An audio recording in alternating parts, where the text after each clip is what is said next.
ವೃಷಭ ರಾಶಿಯ ಸ್ನೇಹಿತರೆ, ಕಳೆದ ಕೆಲವು ದಿನಗಳಿಂದ ನಿಮ್ಮ ಮನೆಯಲ್ಲಿ ನಿಮಗೆ ಅರ್ಥವಾಗದ ಏನಾದರೂ ಸಂಭವಿಸುತ್ತಿದ್ದರೆ ಅದನ್ನು ಕೇವಲ ಕಾಕತಾಳೀಯ ಎಂದು ತಳ್ಳಿಹಾಕಬೇಡಿ.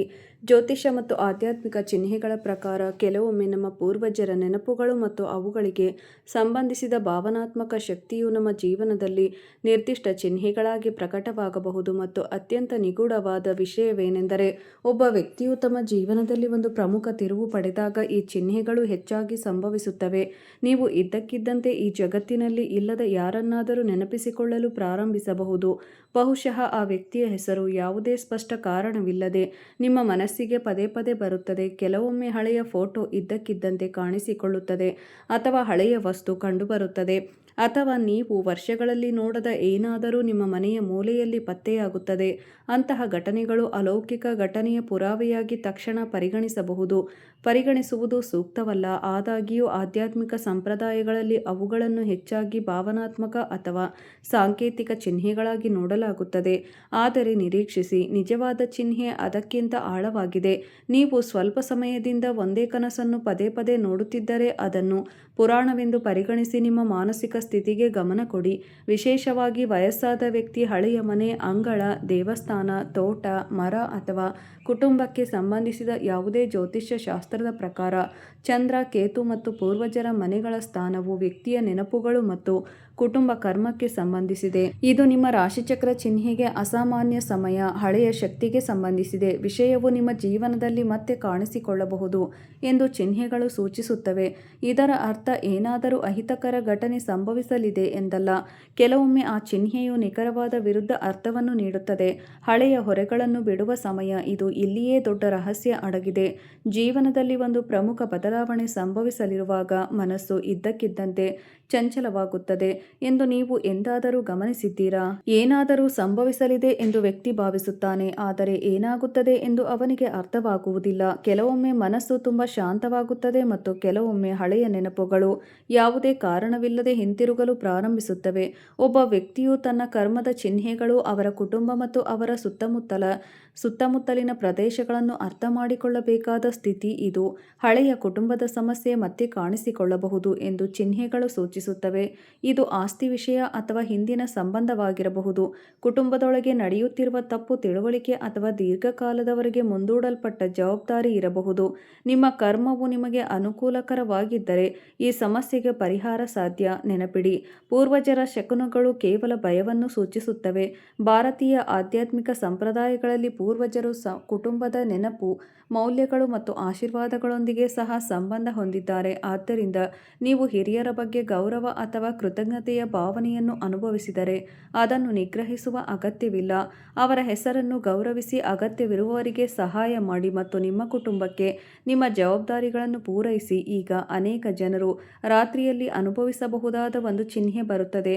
ಮುಸ್ಸಂಜೆಯ ನಂತರ ಅಥವಾ ರಾತ್ರಿಯಲ್ಲಿ ನೀವು ಇದ್ದಕ್ಕಿದ್ದಂತೆ ಹಳೆಯ ಪ್ರೀತಿ ಪಾತ್ರರನ್ನು ನೆನಪಿಸಿಕೊಳ್ಳಲು ಪ್ರಾರಂಭಿಸಿದರೆ, ನಿಮ್ಮ ಮನಸ್ಸು ಯಾವುದೇ ಸ್ಪಷ್ಟ ಕಾರಣವಿಲ್ಲದೆ ಹಳೆಯ ಮನೆ ಅಥವಾ ಹಳ್ಳಿಗೆ ಸೆಳೆಯಲ್ಪಟ್ಟರೆ, ಅಥವಾ ನೀವು ಹಳೆಯ ಘಟನೆಯನ್ನು ಪದೇ ಪದೇ ನೆನಪಿಸಿಕೊಳ್ಳುತ್ತಿರುವುದನ್ನು ಕಂಡುಕೊಂಡರೆ ಭಯಪಡಬೇಡಿ. ಅಥವಾ ಅದು ಆಳವಾದ ನೆನಪುಗಳ ಸಕ್ರಿಯಗೊಳಿಸುವಿಕೆಯಾಗಿರಬಹುದು. ಆಧ್ಯಾತ್ಮಿಕ ದೃಷ್ಟಿಕೋನದಿಂದ ಇದನ್ನು ಆತ್ಮಾವಲೋಕನ ಮಾಡುವ ಸಮಯವೆಂದು ಪರಿಗಣಿಸಬಹುದು. ಆ ರಾತ್ರಿ ನೀವು ನಿಮ್ಮ ಕುಟುಂಬದಲ್ಲಿ ಹಿರಿಯರನ್ನು ನೋಡುವ ಕನಸನ್ನು ಹೊಂದಿದ್ದರೆ ಅದನ್ನು ತಕ್ಷಣ ಭವಿಷ್ಯವಾಣಿ ಎಂದು ಪರಿಗಣಿಸುವ ಬದಲು ಅದರ ಅರ್ಥವನ್ನು ಅರ್ಥಮಾಡಿಕೊಳ್ಳಲು ಪ್ರಯತ್ನಿಸಿ. ಸ್ನೇಹಿತರೆ, ನಿಮ್ಮ ಜೀವನದಲ್ಲಿ ಎಂತಹದೇ ಸಮಸ್ಯೆಗಳಿದ್ದರೂ ಸ್ಕ್ರೀನ್ನ ಮೇಲೆ ಕಾಣುತ್ತಿರುವ ಗುರೂಜಿಯವರಿಗೆ ಕರೆ ಮಾಡಿ ನಿಮ್ಮ ಸಮಸ್ಯೆಗಳನ್ನು ಬಗೆಹರಿಸಿಕೊಳ್ಳಬಹುದು. ಗುರೂಜಿಯವರು ವಿದ್ಯೆ, ಉದ್ಯೋಗ, ವ್ಯಾಪಾರ, ಗಂಡ ಹೆಂಡತಿ ಕಲಹ, ಮದುವೆ ವಿಳಂಬ, ಸಂತಾನ ಸಮಸ್ಯೆ, ಕೋರ್ಟ್ ಕಚೇರಿ, ಇನ್ನೂ ನಿಮ್ಮ ಸಮಸ್ಯೆ ಏನೇ ಇರಲಿ 3 ದಿನದಲ್ಲಿ ಪರಿಹಾರ ಮಾಡಿಕೊಡುತ್ತಾರೆ. ಆ ವ್ಯಕ್ತಿಯು ಕನಸಿನಲ್ಲಿ ಸಂತೋಷವಾಗಿದ್ದನೆ ಅಥವಾ ಚಿಂತಿತನಾಗಿದ್ದನೆ, ಅವನು ಏನನ್ನಾದರೂ ಮಾತನಾಡುತ್ತಿದ್ದನೆ, ಅಳುತ್ತಿದ್ದನೆ ಅಥವಾ ದೂರದಲ್ಲಿ ನಿಂತಿದ್ದನೆ, ಸುತ್ತಮುತ್ತಲಿನ ಪ್ರದೇಶಗಳು ಬೆಳಕಾಗಿವೆಯೇ ಅಥವಾ ಕತ್ತಲೆಯಾಗಿವೆಯೇ, ಈ ವಿಷಯಗಳು ನಿಮ್ಮ ಮನಸ್ಸಿನ ಸ್ಥಿತಿಯನ್ನು ಅರ್ಥಮಾಡಿಕೊಳ್ಳಲು ನಿಮಗೆ ಸಹಾಯ ಮಾಡುತ್ತವೆ. ಒಬ್ಬ ಸಂಬಂಧಿ ಹಳೆಯ ಸಮಸ್ಯೆಯನ್ನು ಪ್ರಸ್ತಾಪಿಸಬಹುದು. ಒಂದು ದಾಖಲೆ, ಹಳೆಯ ಛಾಯಾಚಿತ್ರ ಅಥವಾ ಕುಟುಂಬದ ವಸ್ತು ಇದ್ದಕ್ಕಿದ್ದಂತೆ ಮತ್ತೆ ಕಾಣಿಸಿಕೊಳ್ಳಬಹುದು. ಇದು ಯಾವುದೋ ಅದೃಶ್ಯ ಶಕ್ತಿಯಿಂದ ಆಗಬೇಕೆಂದಿಲ್ಲ. ಆದಾಗ್ಯೂ ಅಂತಹ ಕ್ಷಣಗಳು ನಿಮ್ಮ ಕುಟುಂಬ, ನಿಮ್ಮ ಭೂತಕಾಲ ಮತ್ತು ನಿಮ್ಮ ವರ್ತಮಾನದ ನಡುವಿನ ಸಂಪರ್ಕವನ್ನು ಅರ್ಥಮಾಡಿಕೊಳ್ಳಲು ಖಂಡಿತವಾಗಿ ಖಂಡಿತವಾಗಿಯೂ ಅವಕಾಶವನ್ನು ನೀಡುತ್ತವೆ. ಇದು ನಿಮ್ಮ ಜೀವನದೊಂದಿಗೆ ಪ್ರತಿಧ್ವನಿಸಿದರೆ ಕಮೆಂಟ್ಗಳಲ್ಲಿ ಜೈ ಶ್ರೀ ಹನುಮಾನ್ ಎಂದು ಬರೆಯಲು ಮರೆಯದಿರಿ. ಏಕೆಂದರೆ ನಂಬಿಕೆ ಎಂದರೆ ಭಯವಲ್ಲ, ಬದಲಿಗೆ ಅದು ನಿಮ್ಮ ಆಂತರಿಕ ಶಕ್ತಿಯನ್ನು ಗುರುತಿಸುವುದು. ಈಗ ಹಣ ಮತ್ತು ಕೆಲಸದ ವಿಷಯಗಳು ಸಹ ನಿರ್ಣಾಯಕವಾಗಲಿವೆ. ಜ್ಯೋತಿಷ್ಯ ಶಾಸ್ತ್ರದ ಪ್ರಕಾರ ಹಳೆಯ ಕುಟುಂಬ ವಿಷಯವು ನಿಮ್ಮ ಆರ್ಥಿಕ ಪರಿಸ್ಥಿತಿಯ ಮೇಲೆ ಪರಿಣಾಮ ಬೀರಬಹುದು ಎಂಬ ಸೂಚನೆಗಳಿವೆ. ಬಾಕಿ ಇರುವ ಪಾವತಿ, ಹಳೆಯ ಆಸ್ತಿ, ಆನುವಂಶಿಕತೆ, ಹಳೆಯ ದಾಖಲೆ ಅಥವಾ ಕುಟುಂಬದ ನಿರ್ಧಾರದ ಬಗ್ಗೆ ಚರ್ಚೆಗಳು ಉದ್ಭವಿಸಬಹುದು. ಈಗ ಯಾವುದನ್ನು ಲಘುವಾಗಿ ತೆಗೆದುಕೊಳ್ಳಬೇಡಿ. ಆದಾಗ್ಯೂ ಅಂತಹ ವಿಷಯವು ನಿಮ್ಮ ಜೀವನದಲ್ಲಿ ಈಗಾಗಲೇ ಅಸ್ತಿತ್ವದಲ್ಲಿದ್ದರೆ ಅದನ್ನು ವ್ಯವಸ್ಥಿತವಾಗಿ ಪರಿಹರಿಸುವುದು ಬುದ್ಧಿವಂತತನವಾಗಿರುತ್ತದೆ. ಉದ್ಯೋಗದಲ್ಲಿರುವವರಿಗೆ ಇದು ಆತ್ಮಾವಲೋಕನಕ್ಕೆ ಸಮಯವೂ ಆಗಿರಬಹುದು. ನೀವು ದೀರ್ಘಕಾಲದಿಂದ ಯೋಚಿಸುತ್ತಿರುವ ಬದಲಾವಣೆಯ ದಿಕ್ಕು ಸ್ಪಷ್ಟವಾಗುವ ಸಾಧ್ಯತೆ ಇದೆ. ವ್ಯವಹಾರದಲ್ಲಿರುವವರಿಗೆ ಹಳೆಯ ಕ್ಲೈಂಟ್, ಹಳೆಯ ಸಂಪರ್ಕ ಅಥವಾ ಹಿಂದೆ ಸ್ಥಗಿತಗೊಂಡ ಯೋಜನೆಗೆ ಸಂಬಂಧಿಸಿದ ಸಾಧ್ಯತೆ ಇರಬಹುದು. ಆದರೆ ಇಲ್ಲಿ ಆತುರಪಡುವ ಬದಲು ಚಿಂತನಶೀಲ ನಿರ್ಧಾರ ತೆಗೆದುಕೊಳ್ಳುವುದು ಮುಖ್ಯ. ಕೌಟುಂಬಿಕ ವಿಷಯಗಳಿಗೆ ಸಂಬಂಧಿಸಿದಂತೆ ಚಿಹ್ನೆಗಳು ಬೇರೆಯದನ್ನು ಸೂಚಿಸುತ್ತವೆ. ನೀವು ದೂರವಾಗಿದ್ದ ಯಾರೊಂದಿಗಾದರೂ ಮಾತನಾಡಲು ನಿಮಗೆ ಅವಕಾಶ ಸಿಗಬಹುದು. ದೀರ್ಘಕಾಲದಿಂದ ಕಳೆದುಹೋದ ಪ್ರೀತಿಯನ್ನು ಹೊಂದಿರುವವರಿಗೆ ಹಳೆಯ ನೆನಪುಗಳೇ ಮತ್ತೆ ಮೂಡಬಹುದು. ಆ ವ್ಯಕ್ತಿ ಹಿಂತಿರುಗುತ್ತಾನೆ ಎಂದು ಇದರ ಅರ್ಥವಲ್ಲ. ಆದಾಗ್ಯೂ ಆ ಸಂಬಂಧದ ಬಗ್ಗೆ ಇನ್ನೂ ಕೆಲವು ಅಪೂರ್ಣ ಭಾವನೆಗಳು ಇರಬಹುದು ಎಂದು ಶಕ್ತಿಗಳು ಸೂಚಿಸುತ್ತವೆ. ಕೆಲವೊಮ್ಮೆ ಜೀವನವು ಒಬ್ಬ ವ್ಯಕ್ತಿಯನ್ನು ಹಿಂತಿರುಗಿಸುವುದಿಲ್ಲ, ಬದಲಿಗೆ ಆ ವ್ಯಕ್ತಿಯಿಂದ ಕಲಿತ ಪಾಠಗಳನ್ನು ನಮಗೆ ಹಿಂತಿರುಗಿಸುತ್ತದೆ. ಇದನ್ನು ಅರ್ಥಮಾಡಿಕೊಳ್ಳುವುದು ಬಹಳ ಮುಖ್ಯ. ಬದಲಾಗಬಹುದು. ಮದುವೆಗೆ ಸಂಬಂಧಿಸಿದಂತೆ ಕೌಟುಂಬಿಕ ಸಮಸ್ಯೆಯು ಸಂಬಂಧದ ಬಗ್ಗೆ ಚರ್ಚೆಗಳನ್ನು ವಿಳಂಬಗೊಳಿಸಬಹುದು. ಆದಾಗ್ಯೂ ಎರಡು ಪಕ್ಷಗಳು ತಾಳ್ಮೆಯಿಂದಿದ್ದರೆ ಪರಿಸ್ಥಿತಿ ಕ್ರಮೇಣ ಸ್ಪಷ್ಟವಾಗುವ ಸಾಧ್ಯತೆ ಇದೆ. ಮಕ್ಕಳಿಗೆ ಸಂಬಂಧಿಸಿದ ವಿಷಯಗಳಿಗೆ ಬಂದಾಗ ಅನಗತ್ಯ ಆತಂಕವನ್ನು ಸಹ ತಪ್ಪಿಸಬೇಕು. ಆರೋಗ್ಯಕ್ಕೆ ಸಂಬಂಧಿಸಿದಂತೆ ಆಧ್ಯಾತ್ಮಿಕ ಶಕುನಗಳನ್ನು ಅವಲಂಬಿಸುವ ಬದಲು ಅಗತ್ಯವಿದ್ದಾಗ ಅರ್ಹ ವೈದ್ಯರ ಸಲಹೆಯನ್ನು ಪಡೆಯುವುದು ಬಹಳ ಮುಖ್ಯ. ಶತ್ರುಗಳ ವಿಷಯಕ್ಕೆ ಬಂದಾಗ ವಿಶೇಷ ಎಚ್ಚರಿಕೆ ಅಗತ್ಯ. ನಿಮ್ಮನ್ನು ವಿರೋಧಿಸುವ ಪ್ರತಿಯೊಬ್ಬರೂ ನಿಮ್ಮ ಶತ್ರುಗಳಲ್ಲ. ಕೆಲವೊಮ್ಮೆ ನಿಮ್ಮ ಸುತ್ತಮುತ್ತಲಿನವರು ನಿಮ್ಮ ದೌರ್ಬಲ್ಯಗಳ ಲಾಭವನ್ನು ಪಡೆಯಲು ಬಯಸುತ್ತಾರೆ.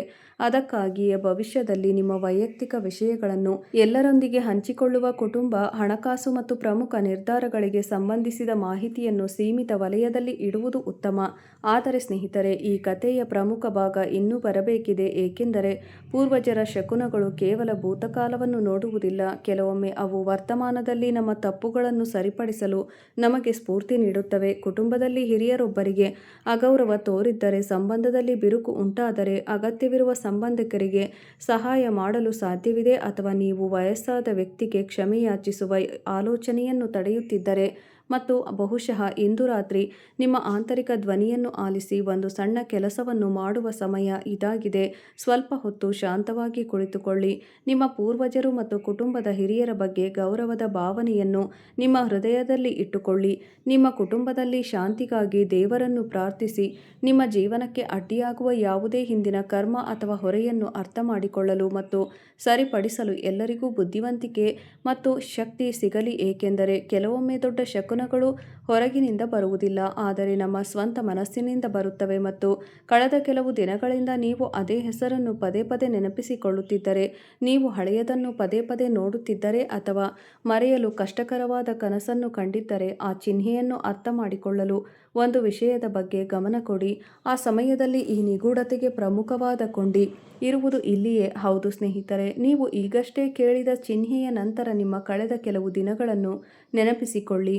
ಹಳೆಯ ಸಂಬಂಧಿಕರೊಬ್ಬರ ಹೆಸರು ಇದ್ದಕ್ಕಿದ್ದಂತೆ ಸಂಭಾಷಣೆಯಲ್ಲಿ ಬಂದಿದೆಯೇ?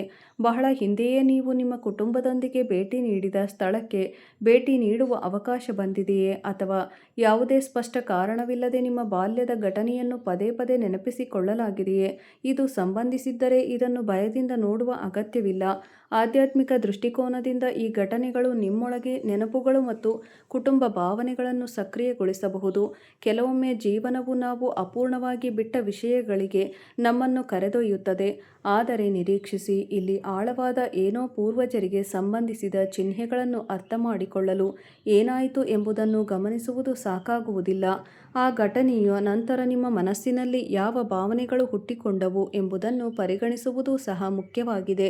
ನೀವು ಇದ್ದಕ್ಕಿದ್ದಂತೆ ನಿಮ್ಮ ಮನಸ್ಸಿನಲ್ಲಿ ಶಾಂತಿ, ವೃದ್ಧ ವ್ಯಕ್ತಿಯ ಬಗ್ಗೆ ಗೌರವ, ತಪ್ಪನ್ನು ಸರಿಪಡಿಸುವ ಬಯಕೆ ಅಥವಾ ನಿಮ್ಮ ಕುಟುಂಬವನ್ನು ಮತ್ತೆ ಒಂದುಗೂಡಿಸುವ ಆಲೋಚನೆಯನ್ನು ಅನುಭವಿಸಿದ್ದರೆ ಇದು ಸಕಾರಾತ್ಮಕ ದಿಕ್ಕಿನ ಸಂಕೇತವಾಗಿರಬಹುದು. ಅದೇ ಸಮಯದಲ್ಲಿ ಭಯ, ಚಡಪಡಿಕೆ ಅಥವಾ ನಿರಂತರ ಆತಂಕ ಹೆಚ್ಚುತ್ತಿದ್ದರೆ ಅದನ್ನು ಯಾವುದೋ ಅದೃಶ್ಯ ಶಕ್ತಿಯ ಖಚಿತ ಸಂಕೇತವೆಂದು ಪರಿಗಣಿಸುವ ಬದಲು ನಿಮ್ಮ ಮಾನಸಿಕ ಒತ್ತಡ ಮತ್ತು ಸಂದರ್ಭಗಳನ್ನು, ಏಕೆಂದರೆ ದೇವರ ಚಿಹ್ನೆಗಳು ಯಾವಾಗಲೂ ಭಯವನ್ನು ಹುಟ್ಟಿಸಲು ಬರುವುದಿಲ್ಲ, ಕೆಲವೊಮ್ಮೆ ಅವು ನಮಗೆ ಅಧಿಕಾರ ನೀಡಲು ಬರುತ್ತವೆ. ನಿಮ್ಮ ರಾಶಿಚಕ್ರ ಚಿಹ್ನೆಗೆ ಮುಂಬರುವ ಸಮಯವು ಇದೇ ರೀತಿಯ ಆತ್ಮಾವಲೋಕನದ ಅವಧಿಯನ್ನು ಸೂಚಿಸುತ್ತವೆ.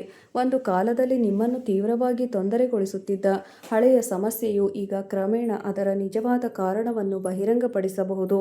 ನಿಮ್ಮ ಜೀವನದಲ್ಲಿ ಇದೇ ರೀತಿಯ ಸಮಸ್ಯೆಗಳು ಏಕೆ ಪುನರಾವರ್ತನೆಯಾಗುತ್ತವೆ ಎಂಬುದನ್ನು ನೀವು ಅರ್ಥ ಮಾಡಿಕೊಳ್ಳಬಹುದು. ಸಂಬಂಧಗಳಲ್ಲಿ ಇದೇ ರೀತಿಯ ತಪ್ಪು ಗ್ರಹಿಕೆಗಳು ಏಕೆ ಇರುತ್ತವೆ? ಹಣ ಏಕೆ ಬರುತ್ತದೆ ಆದರೆ ಉಳಿಯುವುದಿಲ್ಲ? ಕಠಿಣ ಪರಿಶ್ರಮದ ಹೊರತಾಗಿಯೂ ನಿಮ್ಮ ಕೆಲಸ ಅಥವಾ ವ್ಯವಹಾರದಲ್ಲಿ ಅಡೆತಡೆಗಳು ಏಕೆ ಇರುತ್ತವೆ? ಇಲ್ಲಿಯೇ ಕರ್ಮದ ವಿಷಯವು ಕಾರ್ಯರೂಪಕ್ಕೆ ಬರುತ್ತದೆ. ಜ್ಯೋತಿಷ್ಯದ ನಂಬಿಕೆಗಳಲ್ಲಿ ಕರ್ಮವು ಜೀವನದ ಸಂದರ್ಭಗಳಿಗೆ ಸಂಬಂಧಿಸಿದೆ. ಇದರರ್ಥ ಪ್ರತಿಯೊಂದು ಸಮಸ್ಯೆಯು ಹಿಂದಿನ ಕ್ರಿಯೆಗಳಿಗೆ ಶಿಕ್ಷೆಯಾಗಿದೆ ಎಂದಲ್ಲ, ಬದಲಾಗಿ ನಿಮ್ಮ ನಿರ್ಧಾರಗಳು, ಅಭ್ಯಾಸಗಳು ಮತ್ತು ನಡವಳಿಕೆಯು ಭವಿಷ್ಯದ ಫಲಿತಾಂಶಗಳ ಮೇಲೆ ಪ್ರಭಾವ ಬೀರುತ್ತದೆ ಎಂದರ್ಥ. ನೀವು ಕುಟುಂಬದ ಸದಸ್ಯರನ್ನು ಅನ್ಯಾಯ ಮಾಡಿದ್ದರೆ, ಯಾರನ್ನಾದರೂ ನೋಯಿಸಿದ್ದರೆ ಅಥವಾ ದೀರ್ಘಕಾಲದವರೆಗೆ ಜವಾಬ್ದಾರಿಯಿಂದ ತಪ್ಪಿಸಿದ್ದರೆ, ನಿಮ್ಮ ನಡವಳಿಕೆಯನ್ನು ಸುಧಾರಿಸುವುದು ಉತ್ತಮ ಪರಿಹಾರವಾಗಿರಬಹುದು. ಮತ್ತು ನೀವು ಸಮಗ್ರತೆಯನ್ನು ಕಾಯ್ದುಕೊಂಡಿದ್ದರೆ, ನಿಮ್ಮ ಕುಟುಂಬಕ್ಕಾಗಿ ಹೋರಾಡಿದ್ದರೆ ಅಥವಾ ಸಂದರ್ಭಗಳ ಹೊರತಾಗಿಯೂ ಯಾರ ಮೇಲೂ ಯಾವುದೇ ದ್ವೇಷವನ್ನು ತೋರಿಸದಿದ್ದರೆ ತಾಳ್ಮೆಯಿಂದಿರಿ. ಸಂದರ್ಭ ಅನೇಕ ಜನರ ಜೀವನದಲ್ಲಿ ಹಳೆಯ ಹಣಕಾಸಿನ ಸಮಸ್ಯೆ ಇದ್ದಕ್ಕಿದ್ದಂತೆ ಮತ್ತೆ ತಲೆದೋರುವ ಸಮಯ ಬರುತ್ತದೆ. ಹಳೆಯ ಪಾವತಿಗಳು, ಬಾಕಿ ಪಾವತಿಗಳು, ಆಸ್ತಿ ವಿಷಯಗಳು, ಕುಟುಂಬದ ಆಸ್ತಿಗಳು ಅಥವಾ ಹಳೆಯ ಪ್ರೀತಿ ಪಾತ್ರರನ್ನು ಒಳಗೊಂಡ ಹಣಕಾಸಿನ ಚರ್ಚೆಗಳು ಉದ್ಭವಿಸಬಹುದು. ಅಂತಹ ವಿಷಯವು ನಿಮ್ಮ ಜೀವನದಲ್ಲಿ ಈಗಾಗಲೇ ಅಸ್ತಿತ್ವದಲ್ಲಿದ್ದರೆ, ದಾಖಲೆಗಳು ಮತ್ತು ಮಾಹಿತಿಯನ್ನು ಕೂಲಂಕುಷವಾಗಿ ಪರಿಶೀಲಿಸುವುದು ಮುಖ್ಯ. ಜ್ಯೋತಿಷ್ಯ ಸೂಚನೆಗಳನ್ನು ಮಾತ್ರ ಆಧರಿಸಿದೆ ಯಾವುದೇ ಹಣಕಾಸಿನ ನಿರ್ಧಾರಗಳನ್ನು ತೆಗೆದುಕೊಳ್ಳಬೇಡಿ. ಆದಾಗ್ಯೂ ಸೂಚನೆಗಳು ಮತ್ತು ನಿಜವಾದ ಸಂದರ್ಭಗಳು ಎರಡೂ ಒಂದೇ ದಿಕ್ಕಿನಲ್ಲಿ ತೋರಿಸುತ್ತಿದ್ದರೆ, ಅವುಗಳನ್ನು ಎಚ್ಚರಿಕೆಯಿಂದ ಪರಿಶೀಲಿಸುವುದು ಬುದ್ಧಿವಂತತನವಾಗಿರುತ್ತದೆ. ಉದ್ಯೋಗದಲ್ಲಿರುವವರಿಗೆ ಇದು ಪರಿವರ್ತನಾ ಸಮಯವೂ ಆಗಿರಬಹುದು. ದೀರ್ಘಕಾಲದವರೆಗೆ ನಿಮ್ಮನ್ನು ಗೌರವಿಸಿದ ಸ್ಥಳಗಳಲ್ಲಿ ನಿಮ್ಮ ಸ್ಥಾನವನ್ನು ಬದಲಾಯಿಸುವ ಬಯಕೆ ಹೆಚ್ಚಾಗಬಹುದು. ಹಿರಿಯರ ಸ್ಥಾನವು ನಿಮಗೆ ಹೊಸ ಜವಾಬ್ದಾರಿಗಳನ್ನು ನೀಡಬಹುದು ಅಥವಾ ಅವಕಾಶದ ಬಗ್ಗೆ ಚರ್ಚೆಗಳು ಹಳೆಯ ಸಂಪರ್ಕದೊಂದಿಗೆ ಪ್ರಾರಂಭವಾಗಬಹುದು. ವ್ಯವಹಾರದಲ್ಲಿರುವವರಿಗೆ ಹಳೆಯ ಕ್ಲೈಂಟ್ ಅಥವಾ ಸಂಪರ್ಕವು ಮತ್ತೆ ಕಾಣಿಸಿಕೊಳ್ಳಬಹುದು. ಆದಾಗ್ಯೂ ಇಲ್ಲಿ ಒಂದು ಎಚ್ಚರಿಕೆಯ ಮಾತು ನಿರ್ಣಾಯಕವಾಗಿದೆ. ಹಿಂದಿನ